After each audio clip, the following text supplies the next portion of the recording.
Hi friends, મારું નામ કિકાણી જિગ્નેશ. આજે હું તમને એક બેનની વાત કહેવા માંગુ છું. એ બેને પુરુષ વિશે કંઈક લખ્યું છે. એ બેનનું નામ છે કાજલ ઓઝા. એ બેન કહે છે કે પુરુષો વિશે પુરુષો દ્વારા ઘણું લખાય છે, પણ જ્યારે એક સ્ત્રી પુરુષ વિશે લખે ને ત્યારે તે વાસ્તવિકતાથી એ વધુ નજીક હોય છે. પુરુષ એટલે શું? કે પુરુષ એટલે પથ્થરમાં પાંગળેલી કૂપણ, વજ્ર જેવી છાતી પાછળ ધબકતું કોમળ હૈયું. પુરુષ એટલે ટહુકા ને જંગતું વૃક્ષ, તલવારની મૂઠ પર કોતરેલું ફૂલ. પુરુષ એટલે તો કે નકામી બાઇકમાં ઝૂલતું હાટ શેપ જેવું કિચન. પુરુષ એટલે બંદૂકના નાળછામાંથી છટકતું મોરપુંછ. પુરુષ એ નથી જે ફિલ્મો કે ટીવીમાં આપણને જોવા મળે છે. પુરુષ એ છે કે જે રોજ બરોજની ઘટનામાંથી આંખ સામે ઉપસી આવે છે. પુરુષ એમ કહે છે કે મૂડ નથી, આજે મગજ ઠેકાણે નથી, પણ એમ કોઈ દી ના કે આજે મન ઉદાસ છે. સ્ત્રી સાથે ઘણી વાતો શેર કરી શકતો પુરુષ પોતાના દર્દ શેર કરી શકતો નથી. સ્ત્રી પુરુષના ખંભા પર માથું ઢાળીને રડે છે, જ્યારે પુરુષ એ સ્ત્રીના ખોળામાં માથું છુપાવીને રડે છે.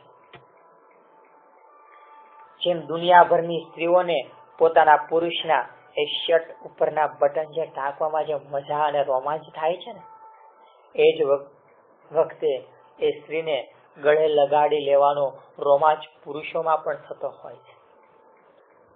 હજારો કામકાજથી ઘેરાયેલી સ્ત્રી જ્યારે પુરુષના વાળમાં હાથ ફેરવીને જગાડે છે ત્યારે પુરુષનો એ દિવસ એ સારો જાય છે, સુધરી જાય છે. જીતવા માટે જન્મેલો આ પુરુષ પ્રેમ પાસે હારી જાય છે, અને જ્યારે એ જ પ્રેમ એને છોડીને જાય છે ત્યારે એ મૂળ સહિત એ ઉખડી જાય છે. સ્ત્રી સાથે સમજણથી એ છૂટો પડતો પુરુષ તેનો મિત્ર બની શકે છે, પણ બેવફાઈથી તજેલો પુરુષ કચકચાવીને દુશ્મની નિભાવે છે. ધંધામાં કરોડોનું નુકસાન ખમી જતો પુરુષ ભાગીદારનો દગો છે એ ક્યારેય ખમી શકતો નથી. સમર્પણ એ સ્ત્રીનો અને સ્વીકાર એ પુરુષનો સ્વભાવ છે, પણ પુરુષ જેને સમર્પિત થાય ને એને 7 જન્મ સુધી એ છોડતો નથી. પુરુષ માટે પ્રેમના સુવાળા માર્ગ પર લપસી જવું એ સહજ પણ છે, પરંતુ એની જ સ્ત્રી માટે તે બ્લેક ઝોન છે, જ્યાંથી પાછી ફરેલી સ્ત્રીને એ ચાહી શકતો નથી.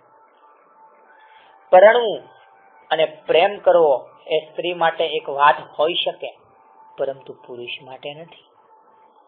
એ જ પથારીમાં અડોઅડ સૂતેલા આ બે શરીર વચ્ચેની અદ્રશ્ય દિવાલ છે પુરુષ.